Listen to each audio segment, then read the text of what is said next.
পেহেলগাম হামলা এক নতুন সুরে বাজিয়ে তুলেছে উপমহাদেশের যুদ্ধের ড্রাম। ভারতের জাতীয় নিরাপত্তা, রাজনৈতিক মান সম্মান আর সেনাবাহিনীর মনোভাব সবই এখন মুখোমুখি এক কঠিন প্রশ্নের। বদলা কি হবে? যদি হয়, কবে এবং তা কিভাবে? তবে এক অদৃশ্য ছায়া যেন ভর করেছে ভারতের আকাশে।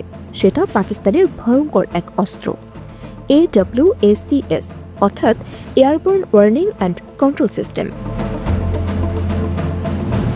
এই অ্যাওয়াক্স হচ্ছে এক ধরনের উড়ন্ত রাডার, যার সাহায্যে পাকিস্তানের বিমান বাহিনী মাঝ আকাশেই গোটা যুদ্ধ পরিচালনা করতে পারে। ইসলামাবাদের হাতে এখন রয়েছে 11টি অ্যাওয়াক্স বিমান, যেগুলো রীতিমতো হুমকি ভারতের বিমান হানার কৌশলের উপর। বিশেষজ্ঞদের মতে, ভারতীয় যুদ্ধবিমান যখনই পাকিস্তানি আকাশসীমায় প্রবেশ করবে, তখনই এই অ্যাওয়াক্স তাদের শনাক্ত করতে পারবে।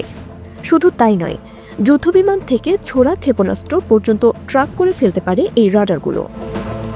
এখানেই শেষ নয়, অ্যাওয়াক্স যদি ক্ষেপণাস্ত্রের গতিপথ আগেই বলে দেয়, তাহলে পাকিস্তানের এয়ার ডিফেন্স সিস্টেম তা মাঝ আকাশেই ধ্বংস করে ফেলতে পারে। ফলে ভারত যদি পেহেলগামের বদলা নিতে চায়, তবে প্রথমেই দরকার অ্যাওয়াক্স বিমানগুলোকে টার্গেট করা। অনেক প্রাক্তন ভারতীয় সেনা অফিসার তাই পরামর্শ দিচ্ছেন, অপারেশন শুরু হোক অ্যাওয়াক্স নিধন দিয়ে। এই রাডার সিস্টেম ধ্বংস না করলে আকাশপথে ভারতের সাফল্য কঠিন হবে বলেই মনে করছেন তারা। পাকিস্তানের এই উড়ন্ত চোখ কান যেন রীতিমতো যুদ্ধের ময়দানে মোড় ঘুরিয়ে দিতে পারে। এখন দেখার বিষয়, নয়াদিল্লি কি সিদ্ধান্ত নেয়, সরাসরি হামলা নাকি কৌশলী প্রত্যাঘাত। সিফাত রাকা, লিবার্টি নিউজ।